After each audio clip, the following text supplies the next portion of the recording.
Selamat berjumpa kembali dan salam sejahtera untuk kita semua. Pada kesempatan ini, kita akan membahas alokasi beban pajak suatu periode ke berbagai komponen laporan laba rugi atau intra-period tax allocation. Di samping itu, kita juga akan membahas penyajian alokasi net income ke pemegang saham non-pengendali.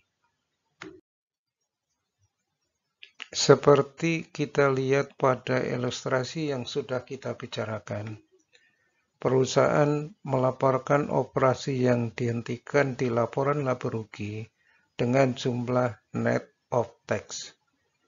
Alokasi seperti ini disebut intra-period tax allocation, yaitu alokasi pajak suatu tahun pajak ke item tertentu.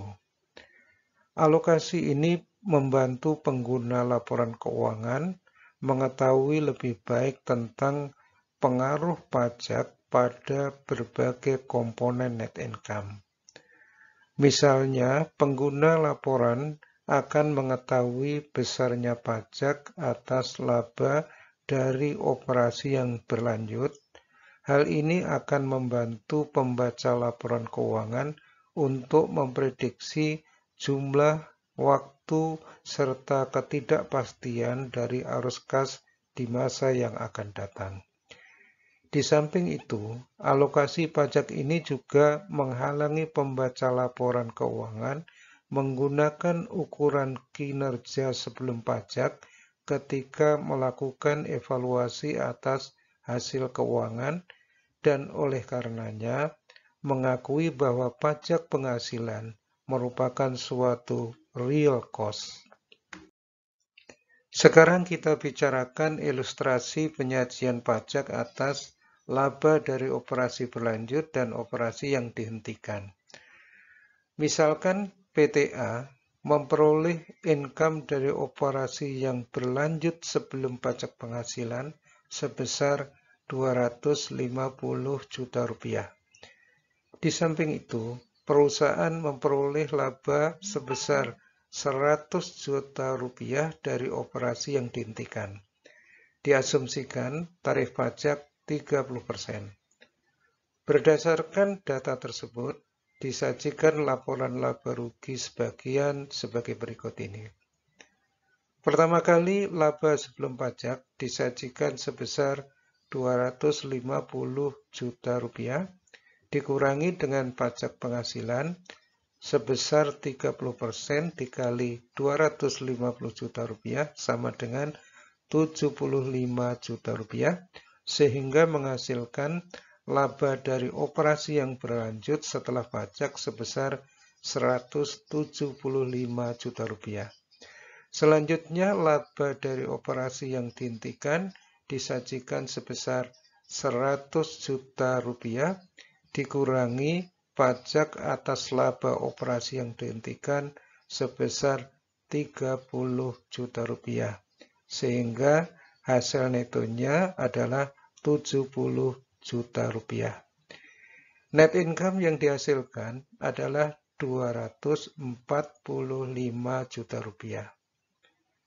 Laba operasional atas operasi yang dihentikan merupakan bagian dari penghasilan kena pajak, oleh karena itu harus dikurangi pajak penghasilan. Sekarang kita membicarakan ilustrasi penyajian pajak atas laba dari operasi berlanjut dan kerugian operasi yang dihentikan. Misalkan PTA memperoleh income sebelum pajak dari operasi berlanjut sebesar 250 juta rupiah. Di samping itu, perusahaan menderita kerugian sebesar 100 juta rupiah dari operasi yang dihentikan. Diasumsikan tarif pajak sebesar 30%. Laba sebelum pajak dari kegiatan yang berlanjut dilaporkan sebesar 250 juta rupiah. Dikurangi dengan pajak penghasilan sebesar 30% dikali 250 juta rupiah sama dengan 75 juta rupiah. Pajak penghasilan ini mengurangi laba sebelum pajak, oleh karena itu laba dari operasi yang berlanjut setelah pajak adalah 175 juta rupiah. Selanjutnya, kerugian dari operasi yang dihentikan sebesar 100 juta rupiah disajikan di bawahnya setelah dikurangi dengan pajak sebesar 30 juta rupiah sehingga kerugian netonya adalah 70 juta rupiah. Kerugian neto 70 juta rupiah mengurangi laba dari operasi yang berlanjut sehingga menghasilkan net income atau laba bersih sebesar 105 juta rupiah. Tidak seluruh kerugian operasi yang dihentikan bersifat mengurangi laba dari operasi yang berlanjut. Karena kerugian berperan mengurangi pajak yang harus disetorkan ke kas negara.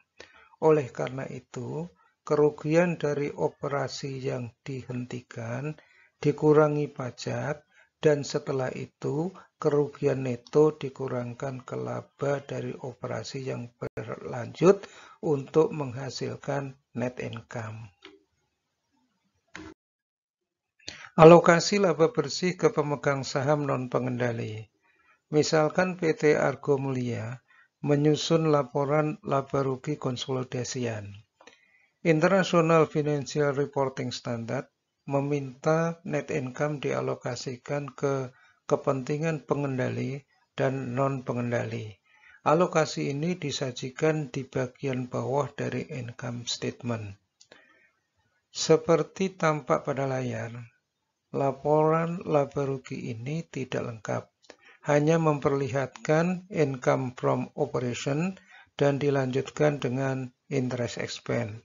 Selanjutnya disajikan income tax sehingga dihasilkan net income sebesar 164.489.000 rupiah. Kemudian net income dialokasikan ke pemegang saham PT Argo Mulia sebesar 120 juta rupiah dan sebesar 44.489.000 rupiah merupakan hak pemegang saham non-pengendali. Sekian dan terima kasih.